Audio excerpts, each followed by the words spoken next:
Hello everyone, and welcome back to another episode of Love of Your Mental. My name is Ariel and I'm a licensed mental health counselor. Today I wanted to talk about Taraji P. Henson and her mental health struggles. I'm kind of doing a content thing where I'm talking about celebrities and mental health because I feel as if people tend to forget that even though celebrities have money, they have resource, they have access, they're in the spotlight, that they might not have mental health issues. So I do think it's important to talk about it and talk about how they went through it and what they're doing with it and how they might be advocating for it now. So today I'm going to talk about Taraji because Taraji did come out about her mental health struggles a couple years ago, and I was really into it because she had a Facebook episode or a Facebook series that she had where you could talk, where she was talking to multiple people about their mental health issues and how they manage it and what that looked like. So to start off, I know when it comes to Taraji's mental health issues, I believe she said that she struggled a lot when it came to anxiety. She said that she had severe mood swings. She had dark clouds of depression, racing thoughts, heart palpitations, and just dealing with anxiety overall.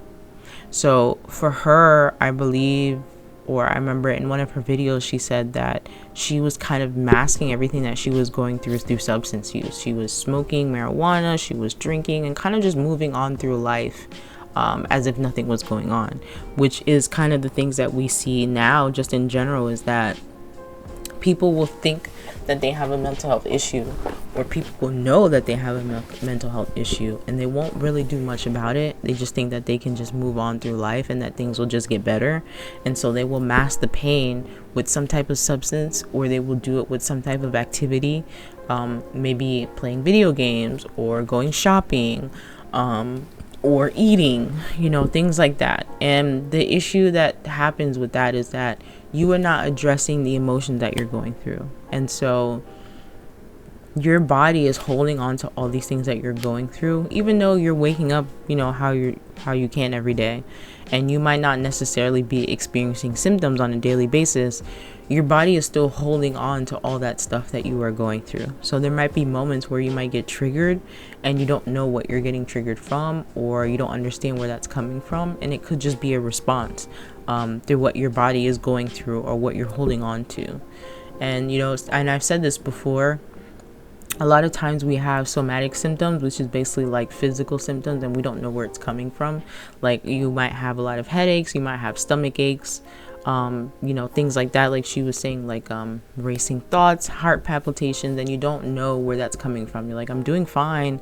Work is going well for me. Yeah, I might have some issues with family or friends, but I'm doing fine. But at the end of the day, I think sometimes we tend to forget that stress can come from all different places. Anxiety can come from different places as well. And they manifest in different ways for different people. And we might just think that, oh, it's normal, it's just a human reaction, it is what it is. But if you don't address these things, they just gradually become worse. And it seems as if for Taraji, she said, during COVID, during the lockdown, she faced a lot of suicidal thoughts. She even purchased a gun, but ultimately was able to reach out to friends instead. When you get to the point that you are having suicidal thoughts on a regular basis, and you are planning something, like you actually have a plan, like, oh, I might use, like she said, use a gun, or, I might go somewhere and do something. That tells me that you are at the brink that you need help.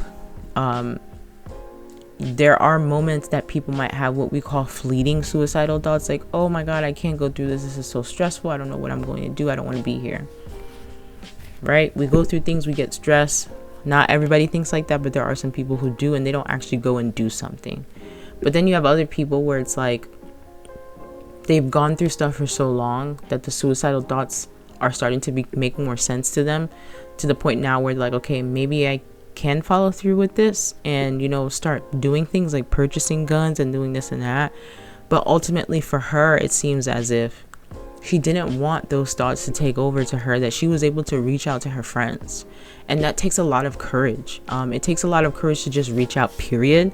But to reach out to people that know you and let them know the truth about what's going on with you and how you manage that is very hard, because now you have to be open and honest with people and let them know what's going on in your life and what's happening to that point.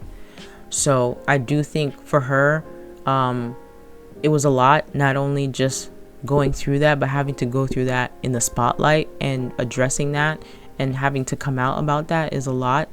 And I think her being able to come out talking about her anxiety or even just her little bouts of depression helps people to understand, especially Black women, that, you know, mental health doesn't discriminate.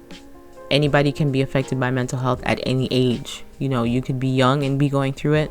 You could be a teenager, you could be a young adult, you could be, you know, an older person, or you can be a little bit older and still going through it. It doesn't matter who you are, where you come from, what your situation you're in.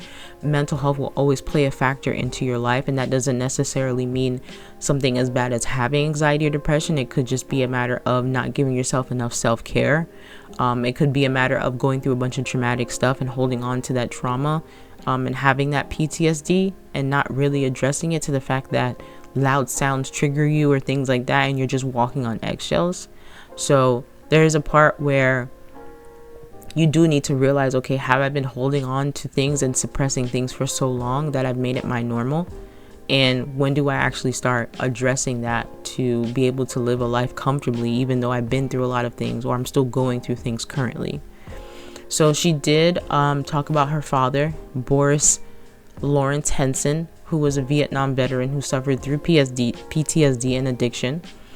She does take credits to his struggle for inspiring her advocacy, which opened up the Boris Lawrence Henson Foundation, which does provide a lot of mental health services.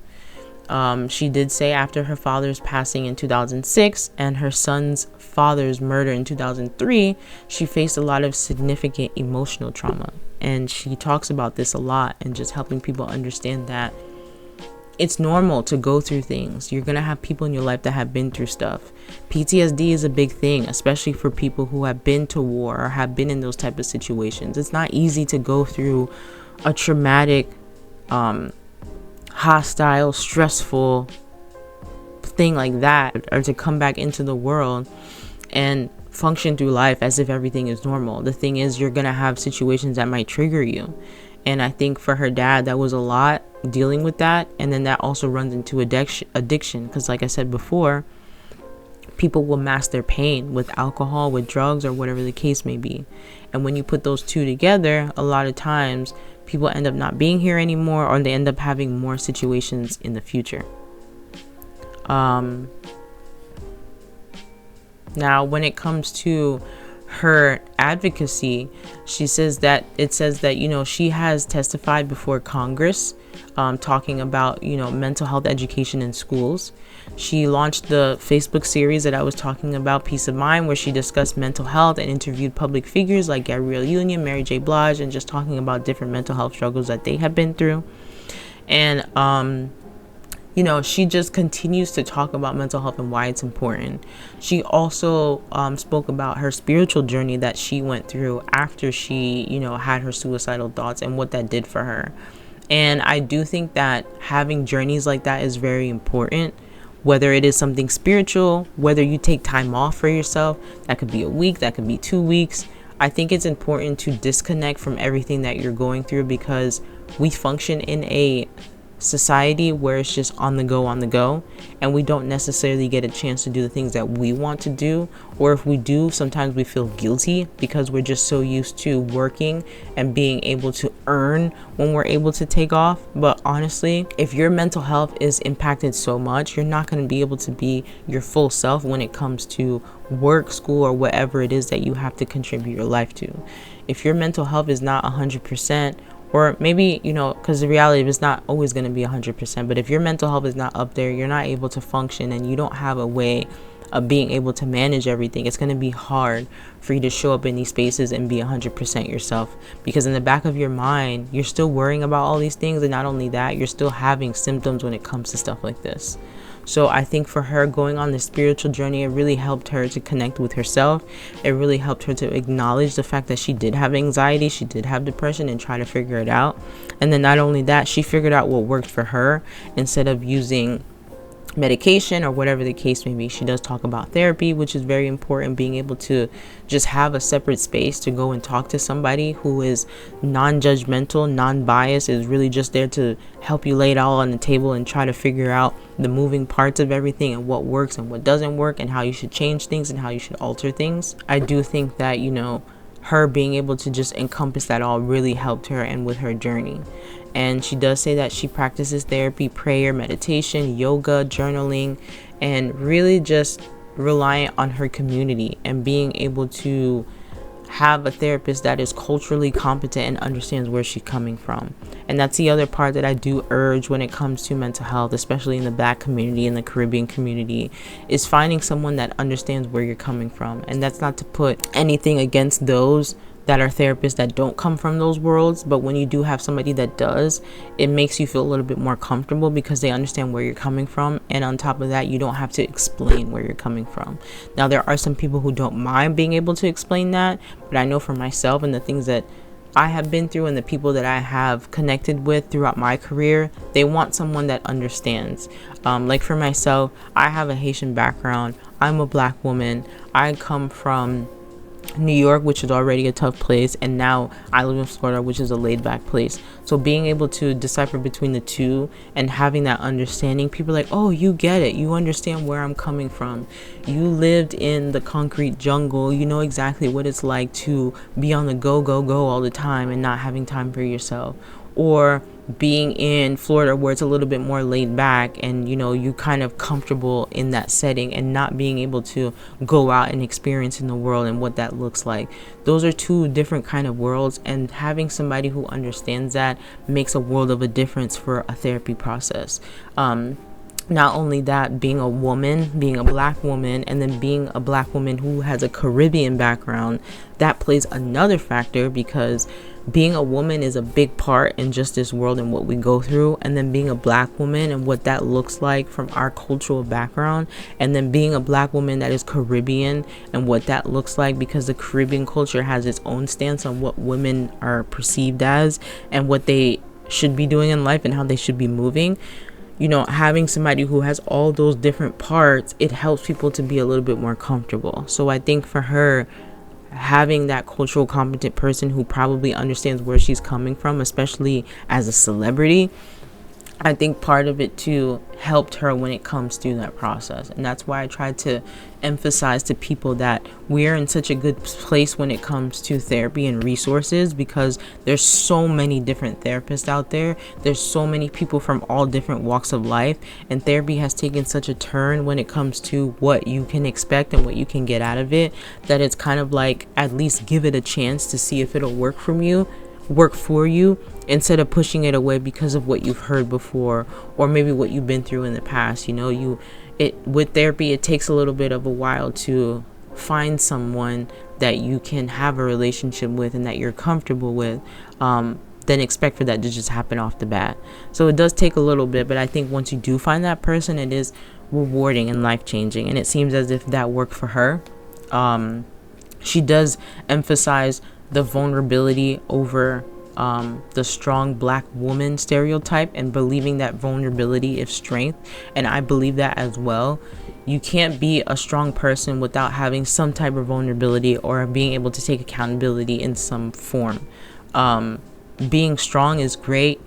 People respect you. You're able to stand up and do certain things, but you're not going to be strong all the time. And as a human being, I don't expect for people to be strong all the time. That doesn't even make any sense. There's going to be parts in your life where it's going to be tough and you're going to break down and you're going to cry. That's part of life. That's what builds you up to be a better person. But if you don't give yourself the chance to cry, to go through things, to go through emotions, to deal with stuff, you're only just making it harder on yourself and not being able to just process everything that you have been through, because your brain needs that moment, and so does your body. She spoke a lot about, she said, I was drowning. Once I spoke my truth, I started to float back up again. And I hear that a lot with therapy. People feel like they are drowning in their thoughts, drowning in their situation, and that, they're just barely hanging on. The water's like right here and they can barely just make it. But once they start getting therapy, and they might get on medication or find resources that work from them, They start to swim a little bit better. They start to float a little bit better. The water doesn't feel like it's coming up here and it's rising. They actually feel like they're getting through it. And like I've said before, therapy has its journey. Life has its journey. You might not be doing well one moment. You get therapy and you're doing fine, but then something hits you again and you're struggling again. That's fine. I think it's just a matter of acknowledging it when it happens and trying to figure out what's going to work for you instead of trying to push through as if everything is normal. There's nothing wrong with addressing what's going on inside. Your vulnerability is your strength.